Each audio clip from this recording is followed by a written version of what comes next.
Hi, this is Ned Siegfried from Siegfried & Jensen. As proud sponsors of BeliefCast, we hope you are inspired by Todd's weekly podcasts, which contain so many courageous stories of recovery and personal growth. Remember, it's not what happened in the past that matters, it's what happens in the future. We invite you all to work hard and be optimistic about your future. Enjoy today's podcast. Hey everyone, this is Todd Sylvester with the Todd Inspires BeliefCast. Welcome to the You're OK Mental Fitness Studio. I would like to thank our sponsors, Ned Siegfried, Luke Peterson, and Todd Bradford with Siegfried & Jensen, Mark Richards with Wasatch Recovery, Colby and Mackenzie with Thread Wallets, Drew Peterson with First Digital, Greg Jackson with Mountain West Spine and Orthopedics, and Travis Whitaker, the owner of Living Recovery Interventions. And also, I'd like to give a shout out to Paul Cardall. The music that you hear at the beginning and the ending of these episodes is by Paul Cardall. He's an amazing person, and he's been one of my heroes for years. So thanks to all my sponsors and Paul Cardall for believing in me. I love you guys so much. Please enjoy this next episode. Welcome back, everybody. Thanks to my sponsors that we just talked about, and thanks to you once again for tuning in. I'm so grateful to be here with you guys. Again, this is another episode of the Todd Sylvester's BeliefCast. We're trending, and we are making a difference in the world, and it's so great because it's because of you, and then also the guests that we have on who come on and they get vulnerable and they share their stories, and it inspires me because I get to be here firsthand with them. And I know it inspires you from all the comments that I receive. And today I'm joined by a really amazing person named Joshua Hall. Joshua, thank you for joining us. Hey, I'm excited to be here. Yeah. Joshua Hall, I've known you now. It's been well over a year, I would imagine at this point. Probably even closer to 2 years. That's right. Is that about right? Yeah. Yeah.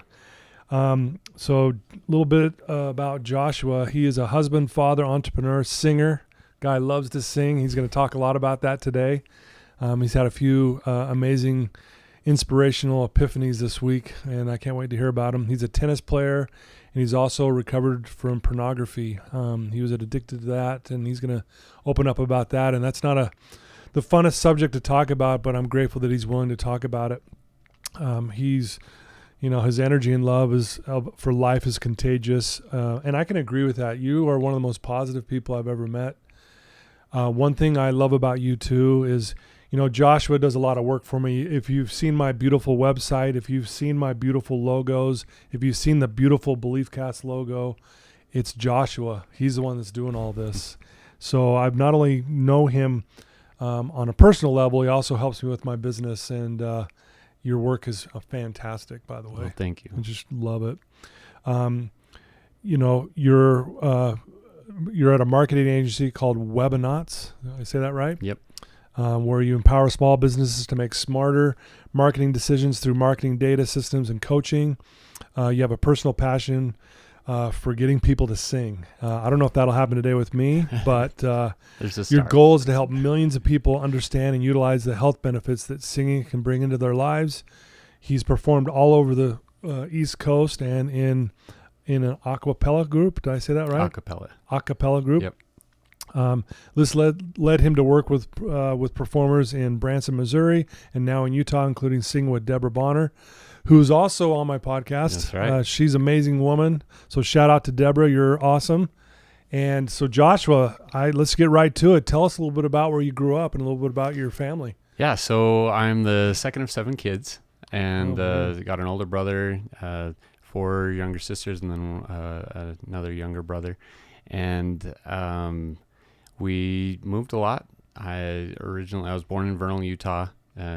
Lived in Logan, lived in Cheyenne, moved down to Las Cruces, New Mexico, then to Amarillo, Texas, Muleshoe, Texas, Hatch, New Mexico. But most of my, the end of my junior high and all of my high school years was in Muleshoe, Texas.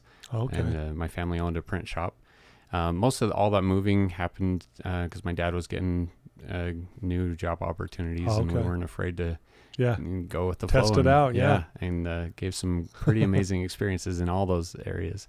And then I went and served a mission in Porto Alegre, Brazil, for 2 years, and then I went to Southern Virginia University after that, and met my wife on the tennis team. We were both recruited for tennis there. And, oh, really? yeah, Okay. So we both played tennis there for the team. That was the first year that they had an official. It switched from a club team to an NAIA at that time. Oh, okay.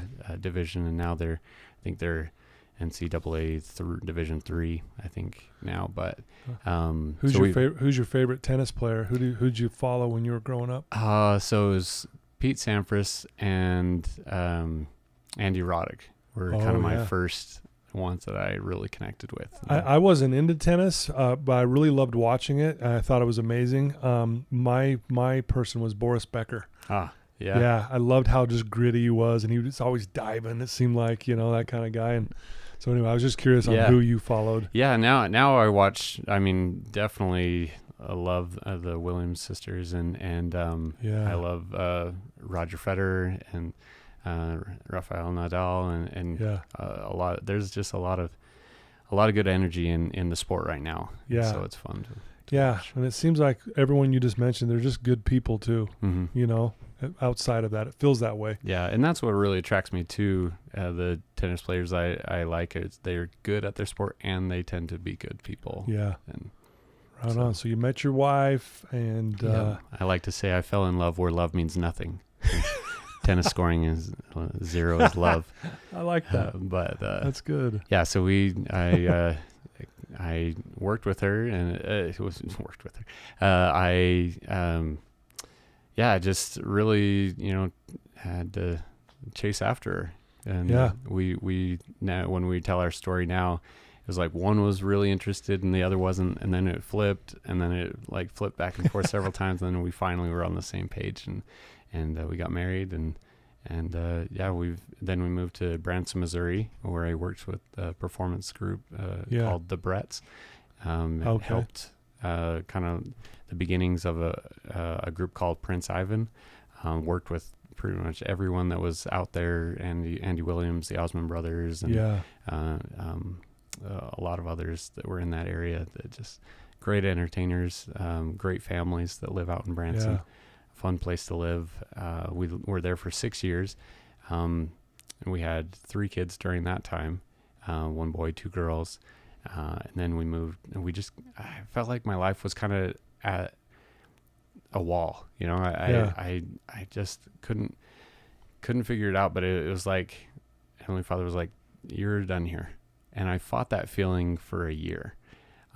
And finally I was like, all right, honey, let's move to Utah, because we were expecting our 4th child, and wanted to be near more family. And by that time, my family had all kind of migrated back to Utah. And so we took a leap of faith and just came out here, had a few little things, but they didn't really pan out super well. But then got a great job in marketing and in print publication. And then it just kind of, opportunities grew there. And then I managed a snack delivery company for a long time called Snack Dash. And that was so fun, just stocking break rooms and things for all the big tech companies. Okay. COVID hit, and no one was in the office anymore. Yeah, no one needed snacks. Yeah. And so I kind of downsized myself, and my brother-in-law owns that company. They're picking back up, doing great things now. Good. But I took that as a kind of launch into my own thing with my friend Paul Moore and Patrick Ross, and they invited me to join them on a marketing agency endeavor. So I did that, and that's when I met you. And you guys do excellent work, and seriously, you guys are the best of the best, in my opinion. Thanks. Because I've had a lot of marketers and graphic designers over the years, and I think what's so good about you guys is you follow through with what you say you're going to do. Like, I can't tell you how many I've worked in the past. There's no follow through, 0. And you guys are really upfront, like, here's what it'll take, and you always follow through. So I just want to give a little props to you guys. Thanks. That really does stand out, that you guys live up to what you say you're going to do, and that's pretty rare, in my opinion. Well, that's a big part of my life, Yeah. like what's important to me, what I value. And that's one of my driving principles. Really? So let's go back to as a child. What were some of the principles you learned from your family that, you just mentioned that one, but is there some things, some lessons that you learned that stand out to you? Yeah. I mean, we had, there's 7 kids in our family. And, so we, a little crazy and wild, right? Yeah, it was always, but it was a lot of fun. And, my mom, she loved to play pranks and stuff on us. Like, she would take our bowl of cereal, like we'd put milk in our cereal, turn to put the milk away, and then when we looked back, our cereal's gone, and we had to run around the house trying to find like where to go. Closet mom was hiding in eating our cereal, and we worked hard. My dad, he's just a really hardworking man, and but he always also loved to have fun, so he'd include us in some of that fun, and we'd just did a lot of things as a family. We always traveled as a family. I would say that traveling as a family in that many people in one small vehicle, like we'd our van or whatever, we'd travel cross country and go do things, and that time in the van was critical to our development. And we did a lot of time, like in Muleshoe, Texas, the closest church that we attended was in New Mexico, 45 minutes away. Oh, wow. So every Sunday, every youth night on Wednesdays, that was our drive. And then we'd go to Roswell, New Mexico for our stake dances and stuff. So a lot of time was spent in the car, and we sang a lot. We had a lot of great discussions. Yeah. We listened to a lot of great audiobooks and stuff together. And so that I really cherished that time in the vehicle, and growing as a family in that way. But we also worked together in Muleshoe. We owned the print shop, and that was our family farm. Oh, really? And so we would everyone would pitch in and help out. We had a system. We did the in Texas, football is everything. Oh yeah. And so, but Friday nights we were getting the program ready for, Thursday to going into Friday, we were just hammering out the football program, getting it ready so that it could be there at the game. And that was a big thing. But it taught us to just ebb and flow with life, and had a friend who was on their very first date, and I felt bad because this was their first date going to homecoming, and our programs weren't done. And so all our group of friends that were going to go out and go do something fun, they all just pitched in and helped us collate and get the programs out the door. And really, yeah. So that was, and we made it happen. But I did feel really bad for that friend that their first date was ruined by our heart. Or maybe it was enhanced. Maybe they look back on it and went, that actually was pretty cool because we helped out. Giving service to someone. Yeah. Well, you're a very energetic person. You're very positive and happy. Have you always been like that? Were you like that as a kid too? Just I would say yes. Actually, my mom jokes that when she gave me and my older brother a brown bag, and she said, "Go find some treasures." She just was. Get out of the house. Yeah, go leave. So, a little while later, I come back and my bag is full. I've got rocks. I've got chewing gum wrappers. I've got all these things. And she's like, oh, as I'm explaining with the excitement, and also my headboard, I had treasures. It had like crusts of bread and other things. Like everything was a treasure to me. But my brother, when she asked, he was like, Casey, where's your present? Where's your stuff? He's like, I didn't find anything good. And I think that was a very moment for my brother, because he's a very positive person too. But that definitely, that's me right there, trying to find the joy in life and all of and it. Stuff. Yeah. Yeah. Well, I can, just again, rubbing shoulders with you for a couple years. That's just how you come across. You're very positive and happy, and I'm sure I know you're not perfect, but you know, I never seen you frustrated. I know I call you a lot, and I keep thinking, man, he's probably like, oh boy, it's Todd again. But you just have such a good attitude about everything. It seems like. Yeah. And life experiences have like, and I'll say that going into the pornography stuff. Yeah, we'll get there for sure. Like I did have an idea of a front that I wanted to put. I knew what I wanted to be. Yeah. But like, and so I kind of crafted that as an image, of who I knew I wanted to be, Mm-hmm. but it wasn't always like what I actually felt. Yeah. You know? Well, and I think anyone hearing your voice right now could relate to that. I think we all had times in our lives we wanted to be be a certain way, but yet sometimes our actions weren't backing it up. I think that's the human experience. We're trying to get those two in a line, right? I think that's the goal. Yeah. Well, let's talk about that. You know, you're pretty open now about having an addiction to pornography, and you know, just for our listeners, I'm sure they have a family member who might be struggling with that, or they know of someone, and maybe they're not sure, you know, how to talk to them about it. But I'm just grateful that you're willing to come talk about it. When did that start, and maybe just kind of talk about that journey?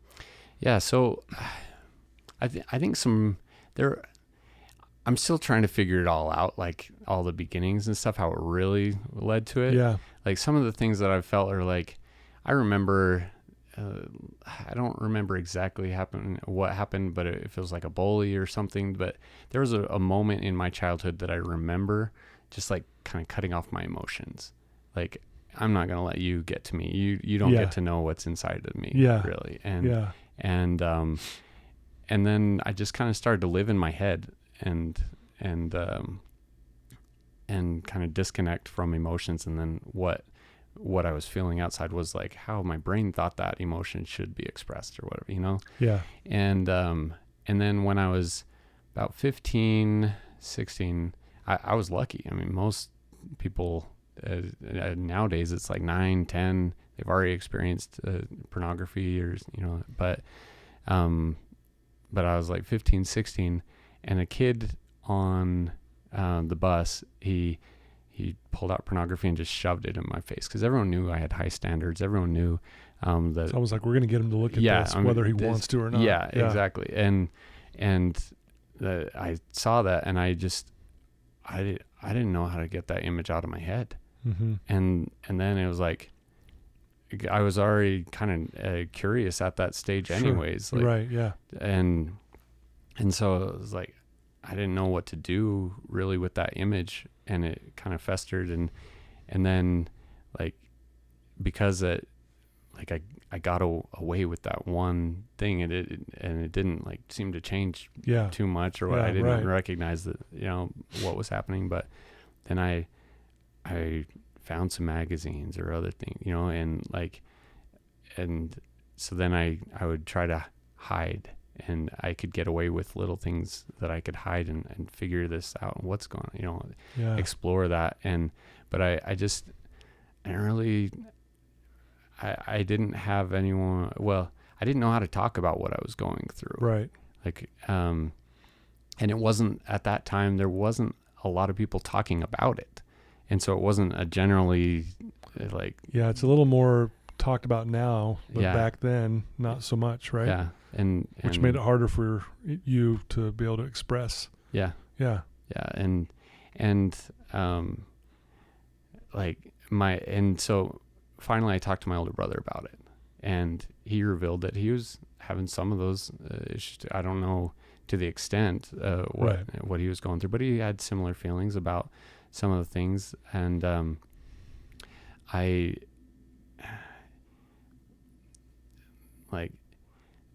my dad is my hero, you know, and he still is, you know, will always be. Yeah. And when we approached him, I know he wishes he could relive this moment and would totally do it differently. But when we approached him and talked about it, because we had great conversations before about other stuff, but when he and I approached our dad, and we said, you know, we told him what was going on and what the issue was, and my dad's a jokester, and his response was, "Oh, my sons are perverts," and he just kind of joking and trying to make make the situation so he could tie it. Yeah. So, but like it hit me so deep that I was like, I'm not going to talk to you about any of this ever again. Yeah. Like, and I've talked to him since that. But that's what you were thinking in the moment. In that moment, I was like, man, I can't do it. And so I shut off for a long time. I was like, I'm going to figure this out on my own. So, cause I was already in that habit with my emotions already before that. And so I tried, I tried, and I did pretty great. So to speak, I never liked it, like that feeling and stuff. And so I was always trying and working and doing good things, but to help me, but I couldn't never just get rid of it all the way, you know. And then I went on a mission, was doing pretty good. I mean, Brazil, it is tough to focus, like, because there's beer posters all over that are way worse than I can imagine what are in America. But but I got pretty good at shutting those things out and just really focusing on what I was supposed to do and focusing on people, trying. And then after I got back, I went to Southern Virginia University. There's a lot of great influences around there. And I just kept working with it. And, but even when I started dating my wife, I told her about it.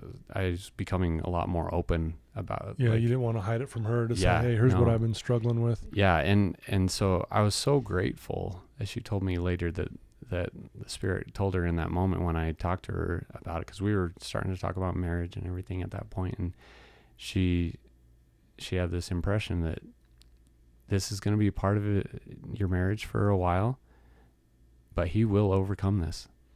And that gave her enough hope to take a chance on it. To take a chance. Yeah. Wow. And she saw that I was always trying to get better. Yeah. And that I was always trying to work on it. But I couldn't just get the traction that I wanted to just shut it totally out. Right, yeah. And worked with a lot of different individuals. The bishops of our, or it would be a pastor in other congregations. I worked with them. And got advice, counsel, and but when we made that faith move from Branson, Missouri to Utah, we were put in, we were in Bountiful, Utah, and the area there, all the churches in that area were having great success against pornography, and it was something openly talked about. They were having Saturday events where speakers were coming in, and and I met with my church leader and expressed my struggle and my desire to just be done with it. And he said, I want you to go to this group. It's called Men of Moroni, which was it was up in Kaysville, so not too far from there. And he said, I want you to go through that program. And I was like, done. I want to be so done. I want to do whatever I can. I haven't been able to figure it out on my own. And so I went to that program, and the first day that I got back, I came to my wife. I was like, honey, this is it. Like, this is what I've been looking for. This is what I've been praying for. Yeah, right. And this is, like, I'm going to heal. Now I need you to heal. And like after that, like she totally like let it all out, all the pain and everything that I had been causing, and her self-worth and other things that had affected her. So she really opened up in that moment. Yeah. And she's like, it's not fair that he's healing. And I'm like, all these really feelings, like, she's like, what's going on? Yeah. And so thankfully they also had a program called Women of Worth, that coincided with the program to work with that. And so as I was going through that, she was attending the Women of Worth, and we both, like, it was just tense for a while, but as we went through it and we started learning the tools necessary that to really make effective change, like that started us on an amazing trajectory together as a couple and individually in our self-worth and in our ability to move forward. And then I went on to become a mentor in that same program for a while, and I did that for about another year after. Which also probably at the same time was helping you. Yeah, it was. But then it came to a point where it was like, Heavenly Father, I needed another level. I wanted another level. Yeah. And I felt like I couldn't get that there anymore. It's just needed to move on to something. Yeah. And so I just kind of, I was like, all right, what is that? And then, that's when I started to get involved with, like your mentality and stuff, the stuff that you, like, I am recovered. Yes. Like, it's possible to be totally recovered from this and not linger on like I'm always going to struggle with this. Yeah. I'm like that mentality really blew me away. Mm-hmm. And I was like, I've felt that. I've known that could be possible this whole time. And so I started to just do more of that mindfulness and stuff. Yes. And actually down in our area, I saw my sister and my brother-in-law, they hired a coach to work with them as a couple, and they started seeing just like they just carried themselves differently. Yeah. And I was like, I want to go through that too. Yeah. And so my wife and I started doing that, and I started to see some improvement, but I felt this thing inside of me that was like, this has to get out, but I'm so terrified of it. It's our light that makes us most afraid, right? Not our darkness. Yeah, right. And that is so true to what I was feeling. I was like, I was realizing that this whole time, a lot of the whole struggle with pornography was because I was running from that feeling. Yeah. I knew I was meant for so much more. Yeah. I knew it inside, and I was afraid.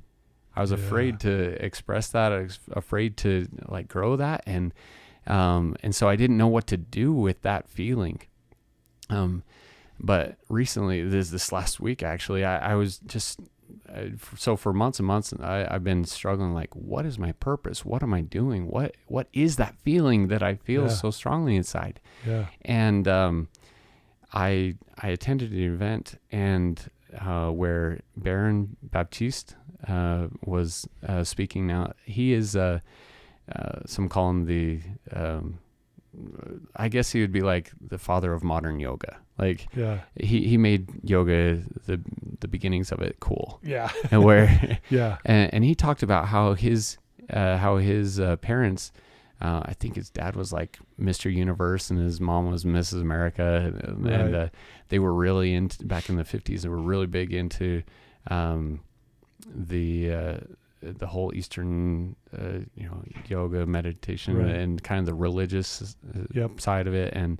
And he got teased to no end in San Francisco at the time, and they had the only practice in that area, and he got gum in his hair, beat up, all these things. And so he hated yoga so much. But then when he was in college, he was dealing with stress and like, what can I do with this? And then he realized he had the tools to deal with stress. Yeah, right. And so he kind of stripped it down, and he was a personal fitness coach at the time. And at the end of each of his sessions with his clients, he would start to add a little bit in. And they would ask for more and more and more. And so that yoga movement kind of started. He coined the phrase power yoga. So that's kind of the area that he was focused on. But as he was sharing his story, all of a sudden, like a vision opened up before my eyes, like of my way of coping with stress, of what do I do, and what is my superpower in that? Because you always say like your addiction is your wake up call to your greatness, right? Or absolutely, yeah, and 100%. And so your superpower, man, right? And so I realized that I love to sing.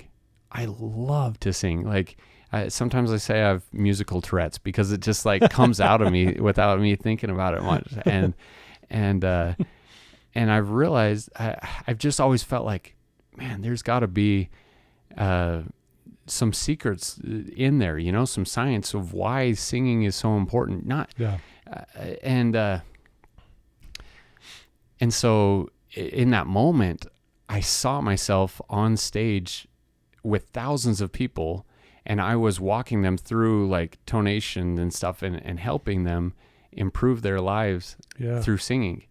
Like, and the phrase "sing your way to better health" just came across, and I started to see the equipment and the things that could help me, the people that could help me, the things that will happen to help me along this journey. It was crazy. It was like this whole thing just opened up before my eyes. And in that moment, I was like, this is what I've been being prepared for. This is what I have been prepared for. And so at the time I had no idea. I just had a feeling that there was a benefit to singing. But in the last several days, because it hasn't been very long, but in the last several days, I've acted on that feeling. And I actually hired Debra I want to learn from her because she does this kind of teaching. She does. She helps people that way. Yeah, and she's amazing. So she has a program called Your True Voice, which I've been around, yourtruevoice.com, and it helps people really unlock their true voice. And as I've been around it, I've just really enjoyed that feeling. But like I've looked more at the science, and singing helps you with your mental health. It helps you with your confidence. It helps you with your social interactions, like choir singing and stuff. It really boosts that.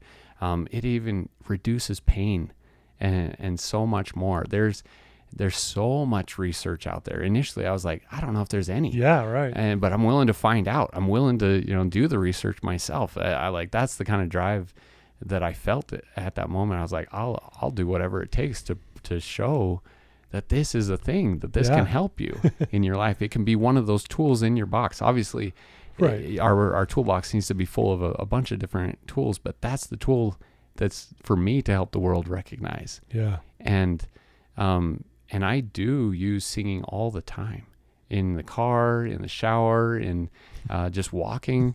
Like I just sing, and that's my way of de-stressing, your coping, and it's helped me in so many ways. And the last several months, since like May, I started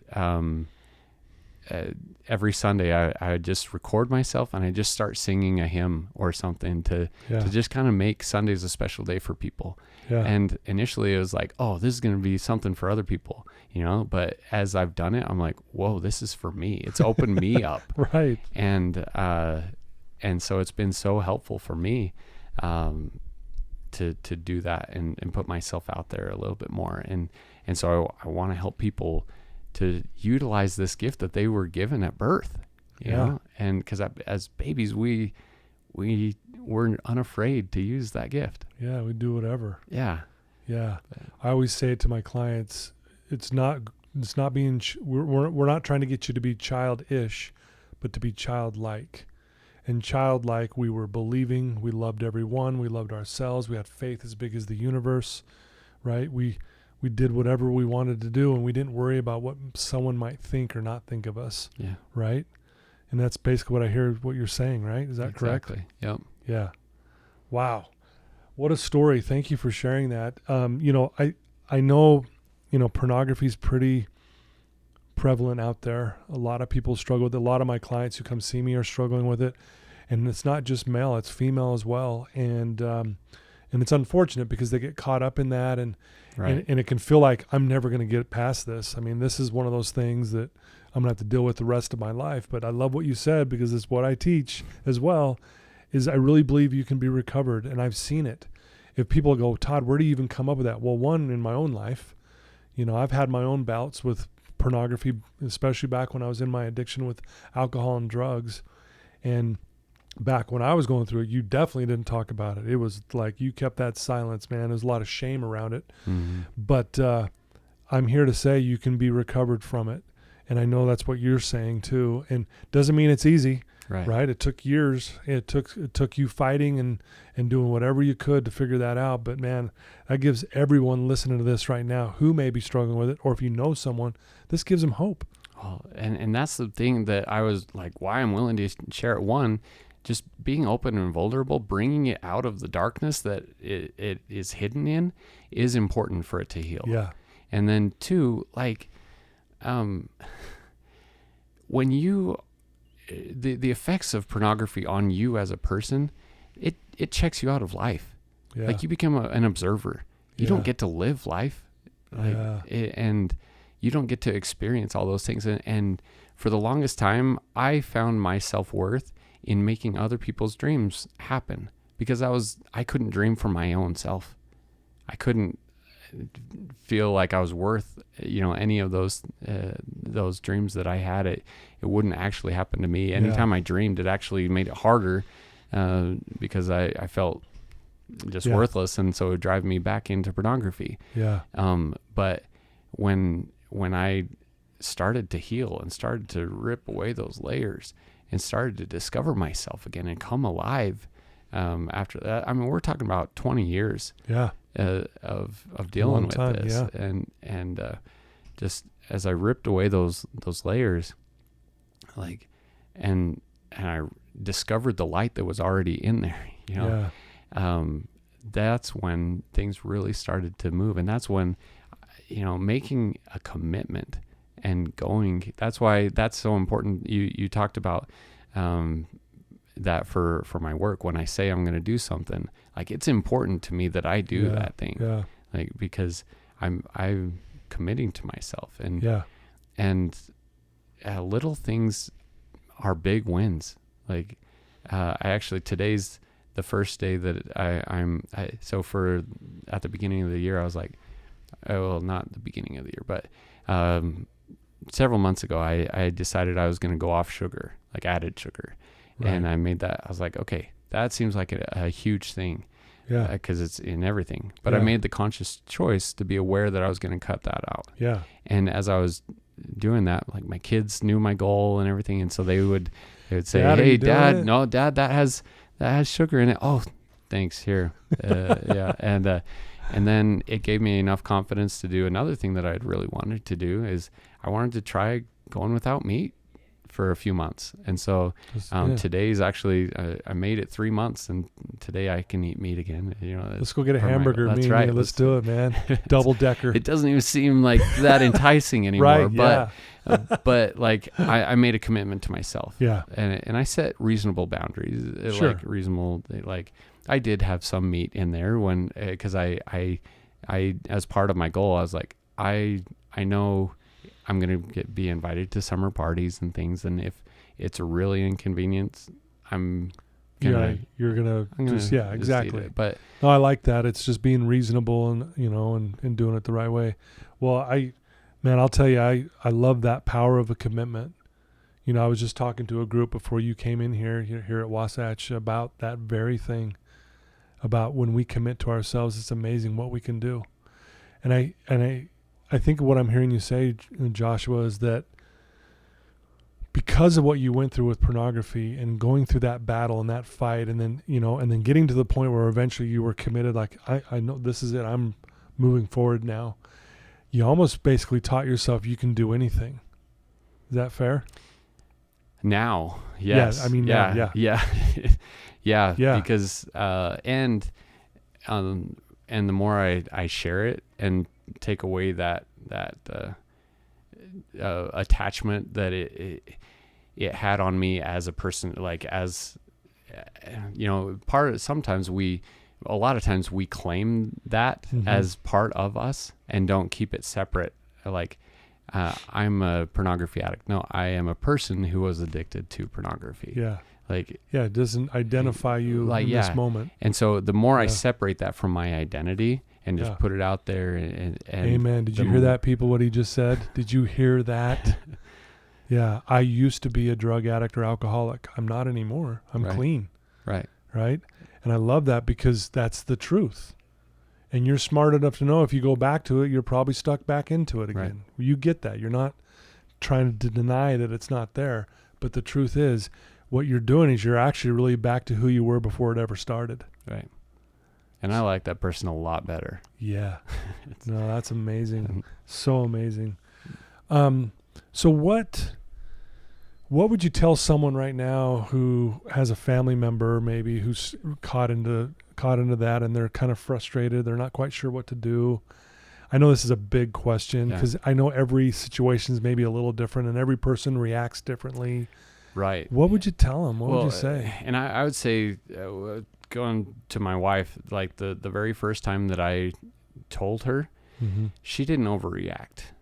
Right. And that made all the difference in the world. Yeah.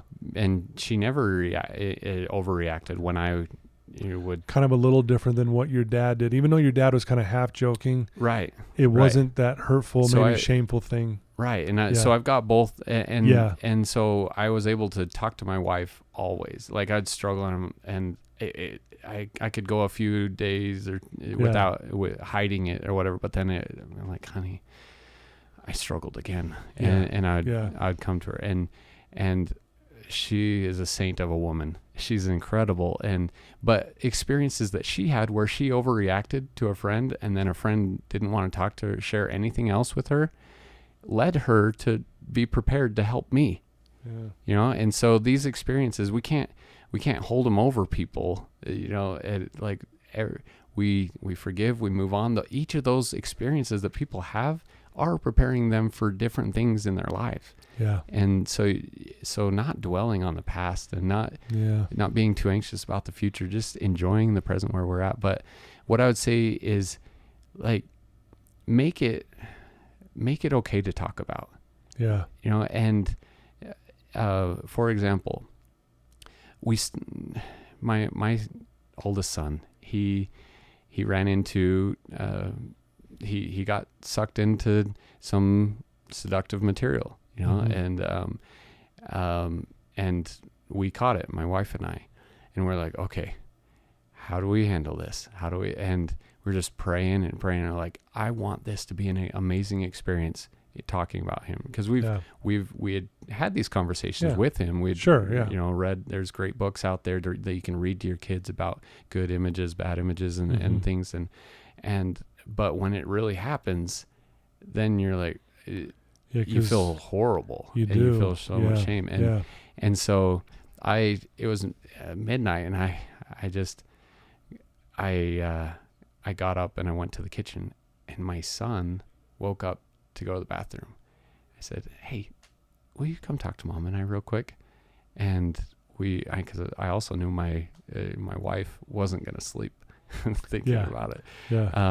And we walked in and we sat him down and we're like, you've been carrying a big weight lately, haven't you? And so we just shared what we had found, and he's like, oh, like you could see him just like relieved that we were addressing the issue with him and talking, because he had been in a loving way. Yeah, and super loving. Because I was also noticing in his behavior that he was pulling away from the family. Yeah, he was pulling away more and more, and I was just wondering what was going on. And then we had this gift of finding it, and we talked to him, and my wife was like, do you see your dad? Is your dad a bad person? It's like, no, and he's gone through this, he's struggled with this, and you're not a bad person either. You're not That's awesome. And so Love being able to talk about it, and like I talked to him the next night about it, and he was alive. He was just so filled with light. He said that he went back to his bed and just cried in gratitude that weight had been lifted and that we had that conversation. That's awesome. And now he and I are on a different level together, and our conversations are open and wow. So that's amazing. For any parent listening right now, that is a very effective way. You want them to feel like that they can come tell you anything. Yeah. Because if they don't, they'll shut down, they'll hide it, and they'll just struggle, and it gets worse. Yeah, and how thankful I am that my dad did react the way that he did, so that it prepared me for that moment. Absolutely. And so, I'm always saying this: life happens for you. Yeah. Think about it. Life happens for you. I mean, all these epiphanies and these spiritual experiences you're having now about singing and how the health benefits and all this, you're just seeing it because you've been in the darkness. And now I have a beautiful saying. It's not mine. It's James Allen. He says, the greater the darkness, the greater the light. Yeah. And that's really what's going on. And I'm seeing this through your story throughout your whole life, actually. And man, it's beautiful. Yeah. Beautiful. I'm going to kind of ask a similar question, but a little different. If there's someone listening to your voice right now who's struggling at this very moment, they're in a dark, dark place, what would you tell them? I would say there is hope. This feeling that you feel, it may seem I couldn't comprehend it. I couldn't comprehend that I would feel the way I feel now back then. You feel so trapped. You may feel just so lost and so worthless, but you are so worthy.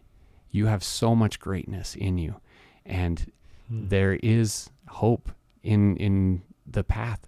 Enjoy the journey. Reach out. Get the darkness out of you. And one way is gratitude. Gratitude is a huge key to helping start to unlock that. Sure. Yeah. Finding gratitude in everything That's around a big you. one. Yeah. Yeah. But also there are tools. Learn the tools. There are so many. We live in a day when the tools and resources to overcome these things have never been more prevalent. And so it takes just taking that step in, go to a therapy session, put yourself out there, become vulnerable, and you can start your healing process. Get it out from you so you can better clear your vision and be able to see it for what it is. Yeah. Wow. Beautifully said. Great advice. Thank you for sharing that. Well, Joshua, I think the world of you. You're an amazing human being, and I'm a better person for knowing you. And anyone listening to this right now, they're better for it. So thank you for being willing to come share your story with us today. Thank you. And I feel the same about you. Oh, thank you. That means a lot. I'm grateful to have you on my team, man. That's awesome. Well, there you go, folks. I told you this was going to be another good one. I know I say that all the time, but they just seem to get better and better and better, man. People are amazing. I just love that people are willing to come on this show and be vulnerable and just share what they've been through. I mean, this is not an easy subject to talk about, but he obviously has no shame around it anymore. It's out in the light, like he says. And if you have a family member or a loved one, share this episode with them if they're struggling with something. And you might think it's pornography, it might be something else, but they'll get some inspiration by listening to Joshua's words, and hopefully they'll reach back out to you. If not, it gives you a good talking point to go ask them, hey, what'd you think of that episode? So please share it like you guys always do. Again, thanks to my sponsors. I love you guys. And Joshua, one last thank you to you. Thank you for all you do, man. Thanks. Okay. Till next time, everyone. Take care.